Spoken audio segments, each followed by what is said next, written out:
क्या आप जानते हैं कि सरकार ने असंगठित क्षेत्र में काम करने वाले करोड़ों मजदूरों के लिए श्रम कार्ड जारी किया है। यह कार्ड आधार कार्ड की तरह एक यूनिक कार्ड दिया जाता है जिसे मजदूरों का राष्ट्रीय डेटाबेस तैयार किया जाता है। सरकार जब भी मजदूर के लिए कोई नई योजना, आर्थिक सहायता या अन्य लाभ जारी करती है तो इस श्रम पोर्टल पर पंजीकृत लोगों को उसका लाभ दिया जाता है। आज की इस वीडियो में मैं आपको बताऊंगा कि घर बैठे अपने मोबाइल से श्रम कार्ड कैसे बना सकते हैं, तो वीडियो को अंत तक जरूर देखें। अब श्रम कार्ड बनाने के लिए सबसे पहले अपने मोबाइल या कंप्यूटर में कोई भी ब्राउजर ओपन करें। इसके बाद सर्च बॉक्स में श्रम कार्ड टाइप करें और उसको सर्च करें। सर्च करने के बाद सबसे ऊपर श्रम की ऑफिशियल वेबसाइट दिखाई देगी। इस पर क्लिक करके वेबसाइट को ओपन करें। इस पोर्टल का ऑफिशियल लिंक आपको वीडियो के डिस्क्रिप्शन में भी मिल जाएगा। उस पर क्लिक करके आप सीधे इस पोर्टल पर आ सकते हैं। अब गो टू मेन पेज के ऑप्शन पर क्लिक करें। जैसे ही आप इस पर क्लिक करेंगे आपके सामने श्रम पोर्टल का होम पेज ओपन हो जाएगा। अब नया श्रम कार्ड बनाने के लिए यहाँ आपको दो ऑप्शन दिखाई देगा। पहला है रजिस्ट्रेशन ऑन श्रम और दूसरा है प्लेटफॉर्म वर्कर रजिस्ट्रेशन। अगर आप जोमेटो, स्विगी, ओला, उबर या किसी अन्य ऑनलाइन प्लेटफॉर्म के साथ काम करते हैं तो आपको प्लेटफॉर्म वर्कर रजिस्ट्रेशन वाले ऑप्शन पर क्लिक करके अपना रजिस्ट्रेशन करना होगा। लेकिन अगर आप इन प्लेटफॉर्म कंपनियों के साथ काम नहीं करते हैं और सामान्य मजदूर के रूप में अपना श्रम कार्ड बनाना चाहते हैं तो रजिस्ट्रेशन ऑन श्रम वाले ऑप्शन पर क्लिक करें। अब यहाँ अपना मोबाइल नंबर दर्ज करें। ध्यान रखें वही मोबाइल नंबर दर्ज करें जो आपके आधार कार्ड से लिंक है, क्योंकि उसी नंबर पर OTP भेजा जाएगा। इसके बाद यहाँ दिए गए कैप्चा कोड भरें। अब नीचे आपको दो ऑप्शन दिखाई देंगे। इन दो ऑप्शन को नो ही रहने दें। अब सेंड OTP पर क्लिक करें। इसके बाद आपके रजिस्टर्ड मोबाइल नंबर पर जो OTP आएगा उसे यहाँ दर्ज करें। फिर नीचे दिए गए कैप्चा कोड भरें और सबमिट के ऑप्शन पर क्लिक करें। अब आपके सामने आधार KYC का पेज ओपन हो जाएगा। यहाँ सबसे पहले अपना 12 अंकों का आधार नंबर दर्ज करें। इसके बाद नीचे दिए गए कैप्चा कोड इंटर करें। अब आई एग्री वाले चेक बॉक्स पर टिक करें। अब सबमिट के ऑप्शन पर क्लिक करें। अब आपके सामने रजिस्ट्रेशन फॉर्म ओपन हो जाएगा। यहाँ आपको सबसे पहले आधार कार्ड से लिंक मोबाइल नंबर दिखाई देगा। इसके नीचे अल्टरनेट मोबाइल नंबर का ऑप्शन मिलेगा। अगर आपके पास कोई दूसरा मोबाइल नंबर है तो उसे यहाँ दर्ज कर सकते हैं। अगर नहीं है तो इसे खाली भी छोड़ सकते हैं। अब यहाँ अपनी ईमेल आईडी दर्ज करें। अगर आपके पास ईमेल आईडी है तो उसे यहाँ इंटर करें। अगर ईमेल आईडी नहीं है तो इसे खाली भी छोड़ सकते हैं। अब मैरिटल स्टेटस वाले सेक्शन में आ जाएं। अगर आपकी शादी हो गई है तो मैरिड चुनें। अगर आपकी शादी नहीं हुई है तो अनमैरिड का ऑप्शन सेलेक्ट करें। अब यहाँ सबसे पहले अपने पिता का नाम दर्ज करें। वही नाम लिखें जो आपके डॉक्यूमेंट में दर्ज है। इसके बाद इस बॉक्स में माता का पूरा नाम दर्ज करें। अब सोशल कैटेगरी वाले सेक्शन में आ जाएं। यहाँ आपको अपनी जाति चुननी होगी। अगर आप जनरल, OBC, SC या ST में से जिस श्रेणी में आते हैं उसके अनुसार ऑप्शन सेलेक्ट करें। अब ब्लड ग्रुप वाले सेक्शन में आ जाएं। यहाँ अपना ब्लड ग्रुप सेलेक्ट करें। अगर आपको अपना ब्लड ग्रुप पता है तो इस लिस्ट में से सेलेक्ट कर सकते हैं। अगर आपको ब्लड ग्रुप पता नहीं है तो इस ऑप्शन को खाली छोड़ सकते हैं। अब यहाँ आपसे पूछा जाएगा कि क्या आप किसी डिसेबिलिटी से संबंधित हैं। अगर आप किसी प्रकार की दिव्यांगता है तो यस का ऑप्शन चुनें। अगर नहीं है तो नो का ऑप्शन सेलेक्ट करें। अब आपके सामने नॉमिनी डिटेल्स का सेक्शन आ जाएगा।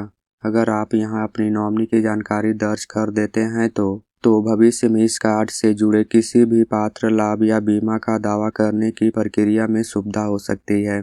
इसलिए अगर आपके पास नॉमिनी की जानकारी उपलब्ध है तो उसे यहाँ दर्ज करें। अगर अभी जानकारी दर्ज नहीं करना चाहते हैं तो इसे बाद में भी अपडेट कर सकते हैं। अब सबसे पहले यहाँ उस व्यक्ति का पूरा नाम दर्ज करें जिसे आप अपना नॉमिनी बनाना चाहते हैं। इसके बाद नॉमिनी की डेट ऑफ बर्थ दर्ज करें और फिर इस सेक्शन में उसका जेंडर सेलेक्ट करें। अब रिलेशन वाले सेक्शन में यह चुनें कि वह आपके क्या लगते हैं, जैसे माता, पिता, पत्नी आदि। इसके बाद नॉमिनी का पूरा एड्रेस दर्ज करें और उसका मोबाइल नंबर यहाँ पे दर्ज करें। अब सभी जानकारी भरने के बाद सेव एंड कंटिन्यू के ऑप्शन पर क्लिक करें। अब अगला सेक्शन एड्रेस डिटेल्स का है। यहाँ सबसे पहले अपना स्टेट चुनें। इसके बाद यहाँ से डिस्ट्रिक्ट सेलेक्ट करें। यहाँ आपको स्टेट स्पीकिंग आईडी का भी एक विकल्प दिखाई देगा। अगर आपके पास जानकारी नहीं है तो इसे खाली छोड़ सकते हैं। अब यहाँ आपको अपना वर्तमान पता दर्ज करना है। वही पता भरें जो आपके आधार कार्ड में दर्ज है। इसके बाद अगर आप शहरी क्षेत्र में रहते हैं तो अर्बन का ऑप्शन चुनें। अगर आप ग्रामीण क्षेत्र में रहते हैं तो रूरल का ऑप्शन सेलेक्ट करें। इसके बाद अपने घर, मकान नंबर, गांव या मोहल्ले, पोस्ट ऑफिस, पिन कोड और अन्य पता संबंधित जानकारी भरें। सभी जानकारी भरने के बाद एक बार चेक कर लें। अब यहाँ आपसे पूछा जाएगा कि आप इस पते पर कब से रह रहे हैं, कितने वर्ष या महीने से इस पते पर रहते हैं, वह जानकारी यहाँ पे दर्ज करें। अब आपके सामने परमानेंट एड्रेस का सेक्शन आ जाएगा। यहाँ आपको अपने अस्थायी पता दर्ज करना है, यानी वह पता जहाँ आपका अस्थायी निवास है। अगर आपका करेंट एड्रेस और परमानेंट एड्रेस दोनों एक ही है तो same as current address enter करें। लेकिन अगर आपका वर्तमान पता और अस्थायी पता अलग अलग है तो यहाँ अपना अस्थायी पता दर्ज करें। इसके बाद सेव एंड कंटिन्यू के ऑप्शन पर क्लिक करें। यहाँ सबसे पहले अपनी क्वालिफिकेशन चुनें, जैसे कि 10वीं, 12वीं, ग्रेजुएशन, डिप्लोमा या जो भी आपके सबसे अधिक योग्यता है उसे इस लिस्ट में से सेलेक्ट करें। इसके बाद नीचे आपको क्वालिफिकेशन सर्टिफिकेट अपलोड करने का ऑप्शन मिलेगा। यहाँ चूज फाइल पर क्लिक करें और अपने एजुकेशन संबंधित सर्टिफिकेट सेलेक्ट करके उसको अपलोड करें। अब मंथली इनकम स्लैब वाले सेक्शन में आ जाएं। यहाँ आपको मासिक आय के कई ऑप्शन दिखाई देंगे। इनमें से आपकी जितनी भी महीने की इनकम है उसके अनुसार इनकम स्लैब सेलेक्ट करें। इसके बाद नीचे इनकम सर्टिफिकेट अपलोड करने का ऑप्शन मिलेगा। अगर आपके पास इनकम सर्टिफिकेट है तो चूज फाइल पर क्लिक करके उसे अपलोड कर दें। अगर आपके पास इनकम सर्टिफिकेट नहीं है तो इस ऑप्शन को खाली छोड़ सकते हैं। इसके बाद सेव एंड कंटिन्यू पर क्लिक कर दें। अब आपके सामने ऑक्यूपेशन एंड स्किल का नया पेज ओपन हो जाएगा। अब सबसे पहले यहाँ आपसे पूछा जाएगा कि क्या आप किसी प्लेटफॉर्म कंपनी जैसे ओला, उबर, जोमेटो, स्विगी आदि के साथ काम करते हैं। अगर आप इनमें से किसी भी कंपनी के साथ काम करते हैं तो यस का ऑप्शन चुनें। लेकिन अगर आप इन प्लेटफॉर्म कंपनियों के साथ काम नहीं करते हैं तो नो के ऑप्शन रहने दें। अब प्राइमरी ऑक्यूपेशन वाले सेक्शन में आ जाएं। यहाँ आपको अपना ऑक्यूपेशन चुनना है। इसके लिए सरकार ने सभी व्यवसायों की एक ऑक्यूपेशन लिस्ट और उनका ऑक्यूपेशन कोड पहले से तैयार करके रखा है।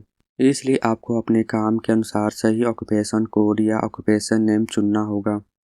इसके लिए इस ऑप्शन पर क्लिक करें। क्लिक करते ही आपके सामने सभी ऑक्यूपेशन की लिस्ट ओपन हो जाएगी, जैसे electrician, plumber, driver, farmer, carpenter आदि। अब इस सूची में आपके ऑक्यूपेशन के सामने जो ऑक्यूपेशन कोड दिया गया है उसे नोट करें, या तो अपने ऑक्यूपेशन की वही स्पेलिंग यहाँ इस बॉक्स में टाइप करें जो लिस्ट में लिखी हुई है। टाइप करते ही आपका ऑक्यूपेशन दिखाई देने लगेगा, फिर उसे सेलेक्ट करें। अब वर्कर एक्सपीरियंस वाले सेक्शन में आ जाएं। यहाँ आपको बताना है कि आप अपने इस ऑक्यूपेशन में कितने समय से काम करते हैं।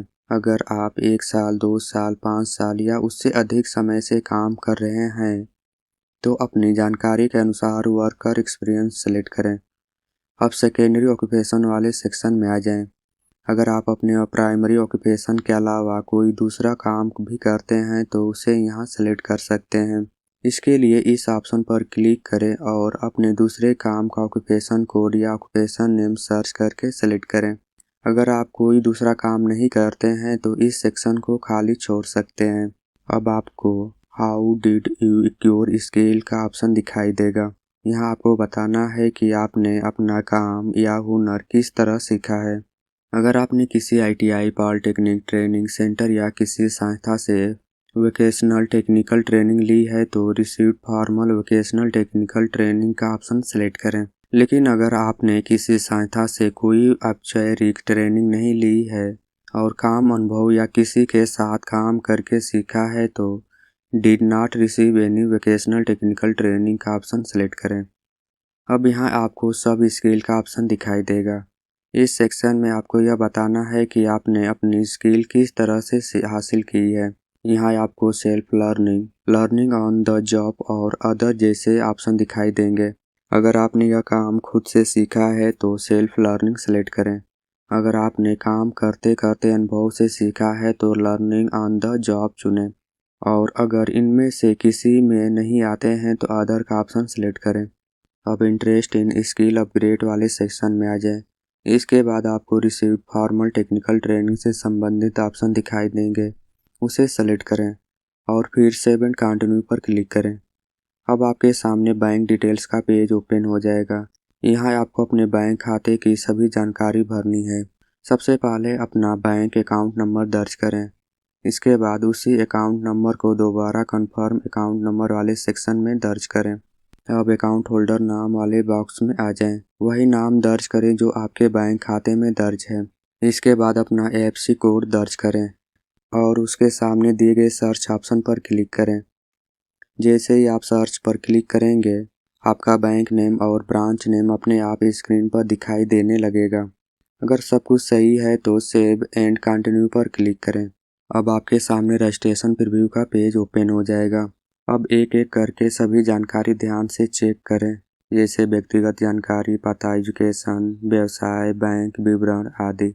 अगर कहीं कोई गलती दिखाई देती है तो इस एडिट के ऑप्शन पर क्लिक करके उसे एडिट कर सकते हैं।